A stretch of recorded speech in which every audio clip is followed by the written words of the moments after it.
I'm aware that you're looking at my face and that you see a talking head talking to you, wishing you a good morning. It's interesting, isn't it? So it's like this is the way that goes. That's great. Why not? So welcome to this morning session, and like it's every time so different how you enter in. I recognize that. I'm going to read, oh yes, there. And so it's always so different how you fly into this, so to speak, and that's for everyone the same, I guess, that it's so different. Not how it is, but that it's so different. So what does that have to do with this moment? Well, this is how you feel. This is how you, it's like there's no set place where we meet. So it's like it's always different. That's what you recognize. And it's always new. It is not, we didn't do this before. I don't know how to do this. And that's not just a way of saying it, but it's actually my experience. So I have to find out how to do this, because I must be new, like I must be brand new. I have no recollection of anything that happened before. Some fake memory somewhere, but not really.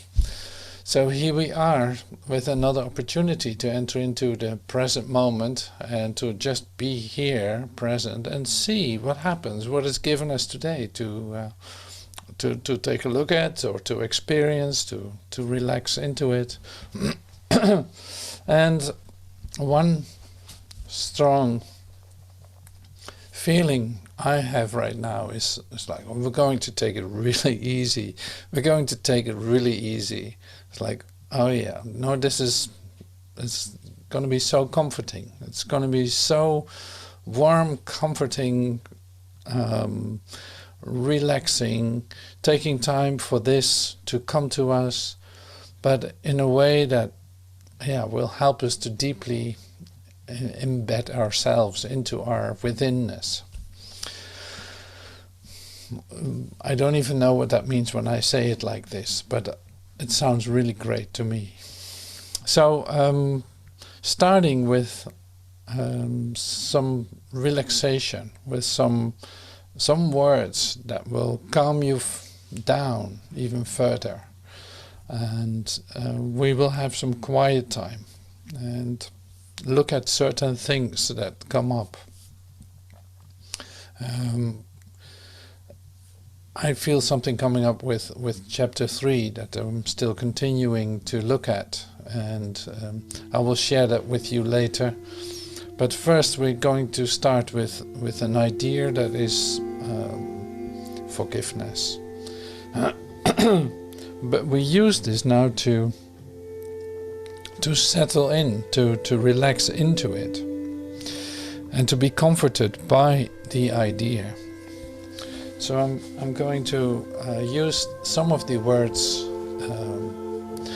and at the same time help go inward with you in a slowing down pace. I'm going to start doing that. So this is from lesson 122 from A Course in Miracles. Forgiveness offers everything I want. What could you want forgiveness cannot give? Do you want peace? Forgiveness offers it. Do you want happiness? A quiet mind, a certainty of purpose, and a sense of worth and beauty that transcends the world. Do you want care and safety, and the warmth of sure protection always? Do you want a quietness that cannot be disturbed, a gentleness that can never be hurt, a deep abiding comfort, and a rest so perfect it can never upset. So one more paragraph. This is great. All this forgiveness offers you and more. It sparkles in your eyes as you awake and gives you joy with which to meet the day. It soothes your forehead while you sleep and rests upon your eyelids, so you see no dreams of fear and evil, malice and attack. And when you wake again, it offers you another day of happiness and peace. All this forgiveness offers you and more.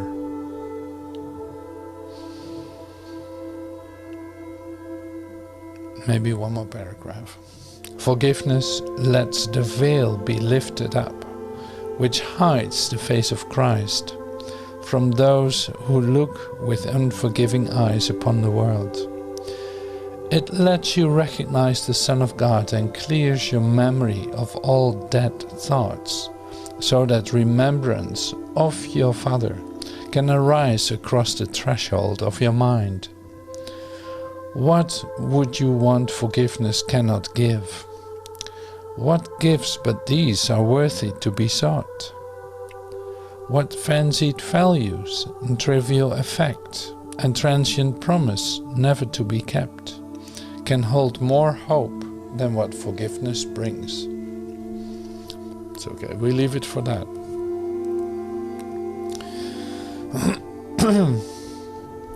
What could you want forgiveness cannot give? You want peace, forgiveness offers it. You want happiness, a quiet mind and a certainty of purpose, and a sense of worth and beauty that transcends the world?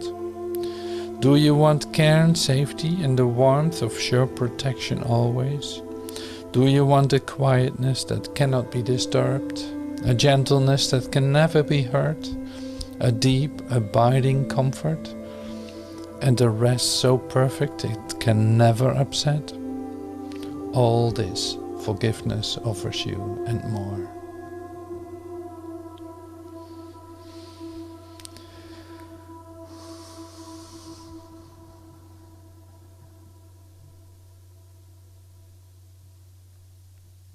So forgiveness offers everything I want, and today I have accepted this as true.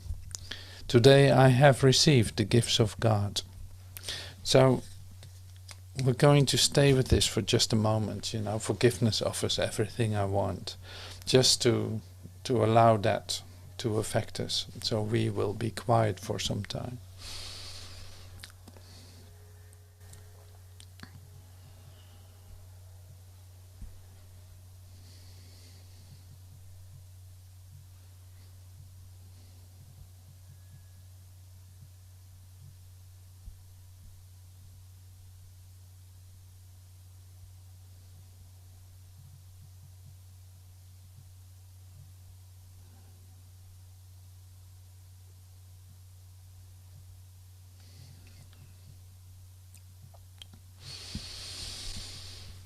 So don't forget to breathe and to relax deeply. Forgiveness offers everything I want. This is the moment for me to accept that idea.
Right. So, does it help to settle down, to see that, okay, so whatever goals I had just a moment ago, they dissolve. Whatever I wanted to achieve, suddenly that's, I don't know, it's gone. Like, it becomes obvious that that's not what is asked in this moment. No, you're taken by the hand, so to speak. It is you're taken by the hand. You just have to follow this and see that that's just right, despite what you think about it, or whatever you feel coming up. It's like, no, this, I don't want that. No. It's like, no, none of these things. Just relax right into it. So I know that today's lesson is like, I do not perceive my own best interests, like lesson 24, I think it is. You do not perceive your own best interests. So that means you don't know anything. You don't know anything. You don't know how this is supposed to look, how this is going to be done. So this brings you in this specific place where the easiest thing is to be open, to be receptive, so that you can follow guidance, or you can receive guidance. At least you have an opportunity to hear it, and that's pretty amazing. But it happens in this moment, in this place that we come together. It's like, it's a very bright spot, really. It has nothing to do with your ideas, so that's why it's so bright. Because your ideas might not be that bright. It's like it's a dark world, dark ideas, dark whatevers, confused, not knowing where to go, not knowing what is the best for you, not even knowing who you are. Or let's do it like this. It's like, just look at the last hour or whatever, like hour of 20 minutes. How many reformulations of yourself that you already have? I'm this, I'm that, I'm like this, I'm like that. I do this. Oh, this is really me. Oh, that's not so me. No, I don't know. And all these considerations you have about yourself, like, you can't stop doing that with your mind. You doubt every little thing about yourself, right? Are you recognizing that? So that's pretty amazing. Like, it is what your mind does. It cannot do anything else, because it has to doubt itself, because it doesn't know anything. And so that's an interesting place, isn't it? So forgiveness comes in then, in forgiving yourself that you don't even know who you are. It's like, but I'm not going to trust my reformulations of myself today. I'm forgiving myself of that. I'm also not paying attention to that. It still comes up, but I'm not going to do anything with it. See, and here's the reformulation again. So it's like, I'm really like this person, or I'm really like that, or really do things like that, or you try to develop a new self all the time. Not necessary, because you were already created perfectly, so you don't have to try to do that yourself again. So that's why it's so comforting and so calm and so restful and so amazing to sink into your withinness, that you don't have to do all these things, that you can leave your mind letting it do whatever it does, but you're not going to be disturbed by it. That will give you immediate peace of mind, which is so amazing. Like, I have no purpose. I don't know anything. I don't know how to look at tomorrow or a minute from now. I don't know how to respond to any of this. I don't know how to respond to you. I don't know what to say to you, where to go, or who to meet, or what decisions to make. And no idea. That's completely, not, no idea. No idea. So this opens your mind, literally, if you dare to admit that. But it is a new kind of uncertainty that you step into all the time when you remember that you don't have to formulate yourself, that you don't have to make it up yourself. So now I remember the title of the part in chapter 3, in the chapter with the title Retraining Your Mind. I know now what it said. It was like the uncertainty. So we go there. Let me see if I can find it right away. It's in the Urtext book that I'm using. Yeah, I had a little paper in it. The loss of certainty. Well, that's an interesting idea. I love that. The loss of certainty. So there are a couple of paragraphs I like to take a look at, certain points, because something will pop up that might be very interesting to you. So you can read with me too. Here's the loss of certainty. Okay, so you can see this here. Dictated without notes. Okay, so the loss of certainty. We said before that the abilities which man possesses are only shadows of his true abilities. The soul's true functions are knowing, loving, and creating. Knowing, loving, and creating. The intrusion of the ability to perceive, which is inherently judgmental, was introduced only after the separation. No one has been sure of anything since then. This is what I mean. You will also remember that I made it very clear that the resurrection, and then we go to this page here, that the resurrection was the return to knowledge, which was accomplished by the union of my will with the Father's. Since the separation, the words create and make are inevitably confused. When you make something, you make it first out of a sense of lack or need, and second out of something that already exists. Anything that is made for a specific purpose. It has no true generalizability.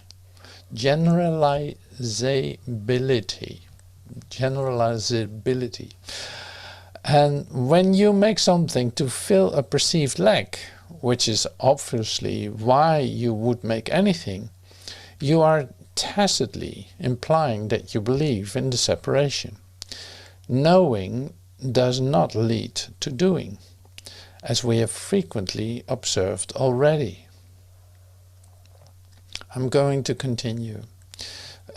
So we go to, say, G3 and G4, and then I'll stop.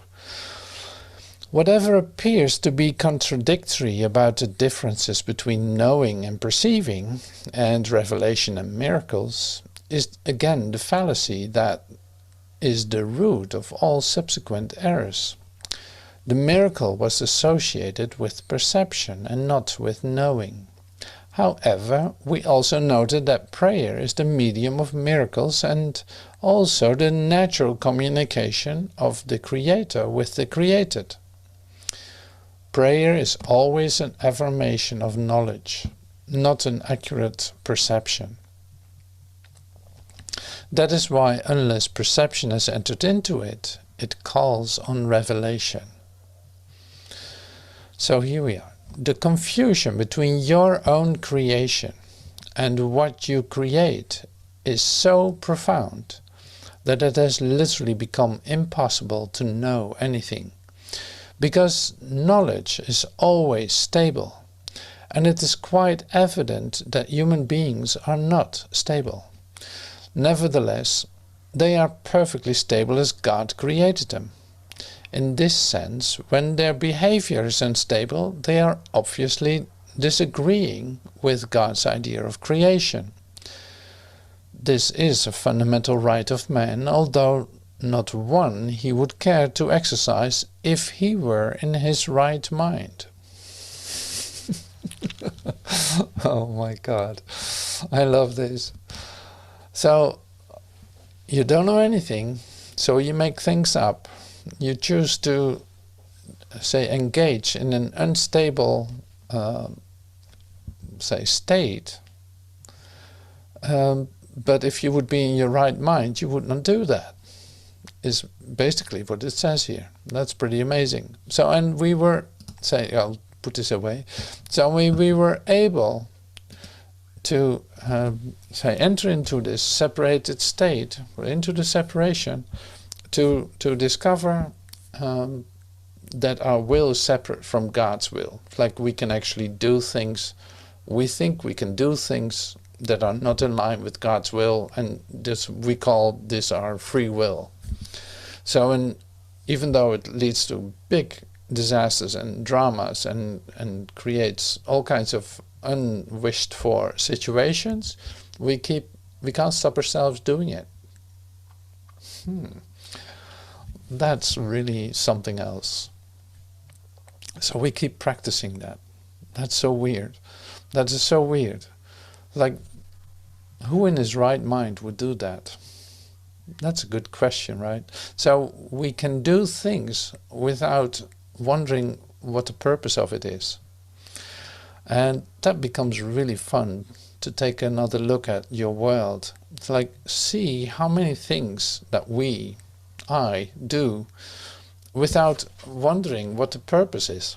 Like you just do them. You don't even wonder what it is. Like it's of no concern to you at times.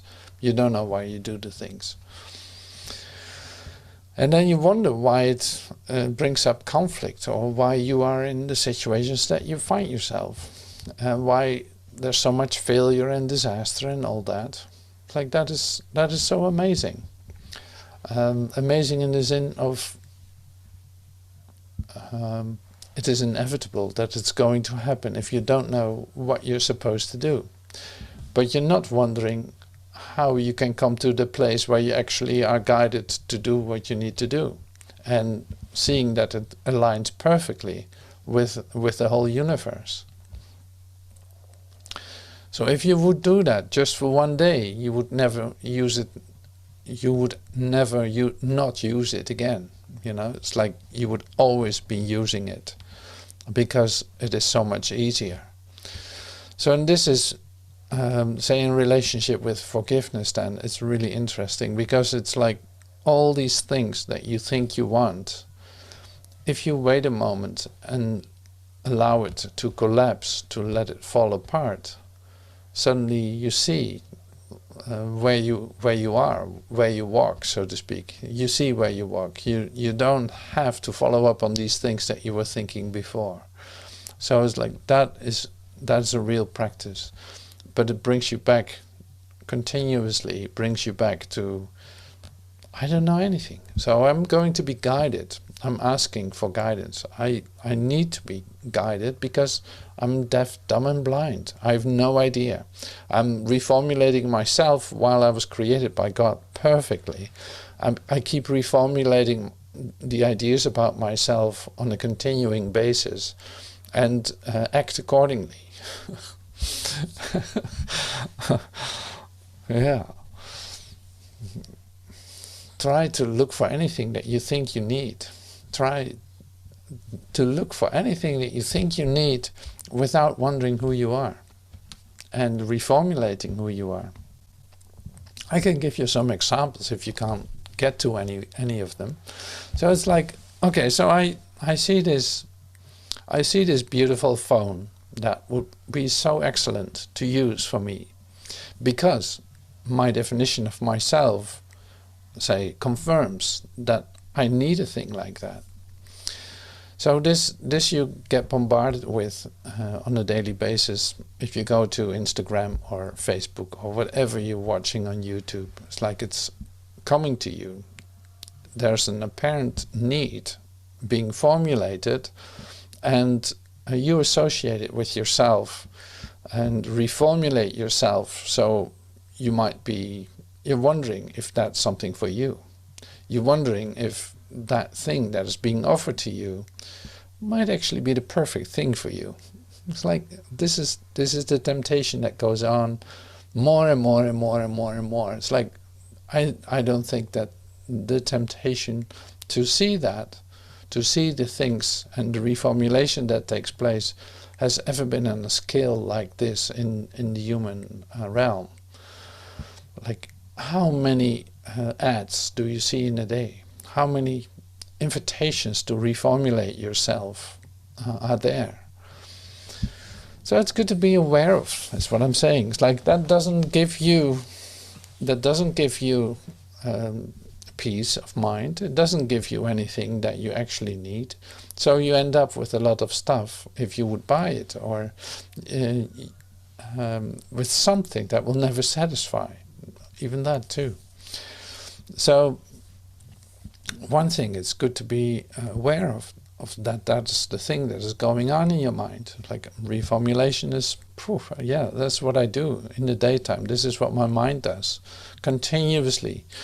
But if I decide not to follow up on it, in fact to forgive, I don't follow up on it. I'm letting it go. Seeing that when the whole thing collapses, that I have no need. I literally have no need for it. And there we are, back to zero.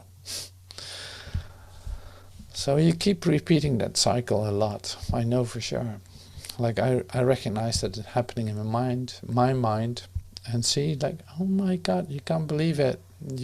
Whether it's like with work, whether it's with relationships, whether it's with stuff that you think you need. See, but all this occupies your mind. All this is keeping you busy, keeping you distracted from just being still for a moment, letting your whole world collapse and sink into your stillness. And being so perfectly guided that your revelation of yourself becomes obvious and really part of you. Because it continues here too. So the problem that is bothering you the most is a fundamental question which man continually asks of himself, but which cannot properly be directed to himself at all. He keeps on asking himself what he is. This implies that the answer is not only one which he knows, but one which is up to him. This first part of the statement is perfectly true, but the second part isn't. So it's like you keep asking who you are, okay, and then you try to fill it in. So it's like you try to give an answer to it. We have frequently, it continues here, we have frequently commented on the absolute necessity for correcting all fallacious thinking which associates man in any way with his own creation. Man cannot perceive himself correctly. He has no image at all. And the word image is always perception related and is not a product of knowing. Images are symbolic and stand for something else. The current emphasis on changing your image is a good description of the power of perception, but it implies that there is nothing to know. So then, see, the reformulation, the part that is reformulating itself in you, like that is looking for an answer to who the hell am I, the answers that you get on that level are never satisfying. I said this, like it's never satisfying, but at the same time it is of such a low energy that it would never fulfill you in any way. But since we're doing this transformational path and allowing changes to occur and taking time to come to, say, the center of ourselves, the center of our being, you catch glimpses of something with a high energy. It's like light, wow, and an expansion and a sense of fulfillment that is so amazing. That has nothing to do with these, say, little things, little parts of your human mind. All these doubts, questions and considerations and all this. It's like that. It's such a little hum, while there's like a gigantic multiverse symphony going on. And you start to listen to the hum, like the little hum, which has no music in it at all, and no information either. So this is the situation that you find yourself in as a human being, on this path, catching glimpses of something else, and the real opportunity. And also it's like that becomes more and more the pull to take time to go there. So to stay in a sense of forgiveness, to let go of your ideas, to enter into the stillness and letting your world collapse into this moment. So that's in fact the invitation for today, for every time that we come together. It's always like that. Like, you wouldn't want to be concerned with the low vibration of human identity, while this is yours. You know, this is the point where you are in full certainty. This is the point where you feel where you experience peace of mind and feel the complete fulfillment of that which is in you. You take that with you wherever you go. You can still do your things, but this is really the offering. Like, despite all your definitions of yourself, getting those out of the way, coming into a forgiving state, an open mind, seeing that there's a whole new horizon coming to you, which is a real experience of yourself. And you can take it anywhere you want it. It's like, that's just inherent in you. You can't lose it. It is always with you. So in order to get there, and this you've heard before, it's like, in order to get there, you will have to let go of these formulations of yourself and stop listening to the formulating principle inside your mind that tries to determine who you are. You know, so you start to learn to rest in the certainty. It's like, it's right here. It doesn't have any goal. It is fulfilled in itself. It is complete and whole and perfect. And it's me. It's in me, through me. I'm that. Like, it's not that I think about that. No, I'm actually that. I'm that. That's what I want to be revealed to me. You know, that's what I want to be revealed to me. I don't care about the rest. Like, above all else, I want to see myself in a different way, completely different, not formulated by myself. So I got so sick and tired of all my formulations of myself. Now's the time to let go of those and not listen to this image maker anymore. So that fits perfectly with today's lesson, really. So I'm going to read the lesson. Lesson 24 on page 301 from the Urtext Manuscripts. I do not perceive my own best interests. In no situation which arises do you realize the outcome that would make you happy. Therefore you have no guide to appropriate action, and no way of judging the result. what you do is determined by your perception of the situation, and your perception is wrong. It is not a lucky day, is it? It is inevitable then that you will not serve your own best interest. I do not perceive my own best interest. In no situation which arises do you recognize the outcome that would make you happy. Therefore you have no guide to appropriate action, and no way of judging the result. What you do is determined by your perception of the situation, and that perception is wrong. It is inevitable then that you will not serve your own best interest. Yet they are your only goal in any situation which is correctly perceived. Otherwise, you will not recognize what they are. If you realized that you do not perceive your own best interests, you could be taught what they are. See, this is essential. You have to let go of these ideas, then you can be taught what they are. But in the presence of your conviction that you do know what they are, you cannot learn. Excuse me. The idea for today is a step toward opening your mind so that learning can begin. The exercises for today require much more honesty than you are accustomed to using. A few subjects, honestly and carefully considered in each of the 5 practice periods, which should be undertaken today, will be more helpful than a more cursory examination of a large number. 2 minutes are suggested for each of the mind-searching periods which the exercises involve.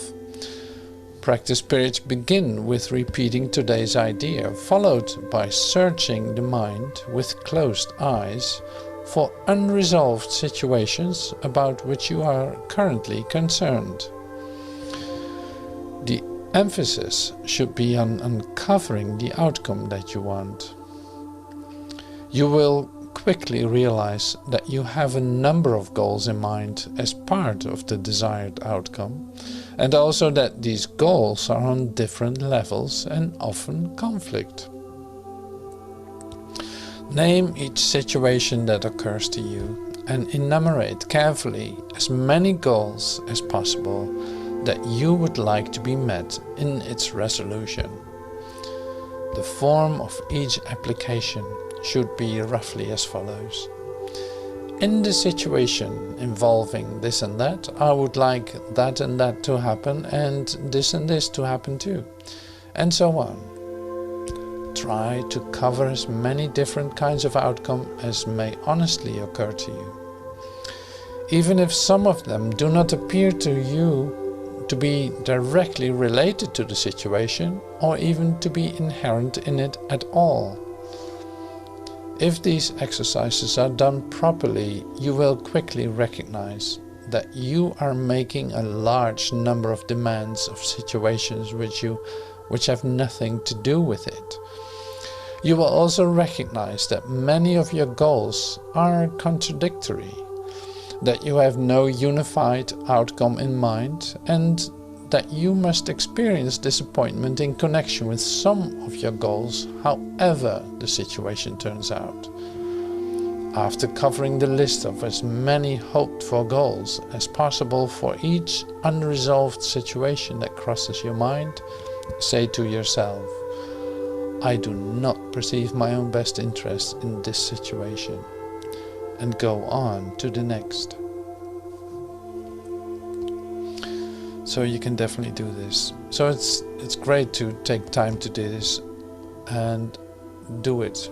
You know, it's like we cannot do this right now, but yeah, you have some time today to do it. It's really great to have here suggest to do just a few subjects, honestly and carefully considered. That would give you more, say, information. That would give you more use of the exercise than to do a lot of different subjects. I do not perceive my own best interests. So this is really lovely. So this is the review lesson. How could I recognize my own best interests when I do not know who I am? What I think are my best interests would merely bind me closer to the world of illusions. I'm willing to follow the guide God has given me to find out what my own best interests are, recognizing that I cannot perceive them by myself. Staying in the same spot as where we started, like in terms of a quiet place inside yourself, not bothered by any self-made definitions, but it's like becoming open and willing to learn, or to discover what it means to be guided, and to actually already say are created perfectly and whole, getting in touch with that. So that is what we offer, that is what we remember with each other in this moment, in this coming together. Like all this is helping to come to that place. So I would like to thank you for your attention and for being here today. And yeah, thank you. See you soon. Thank you so much.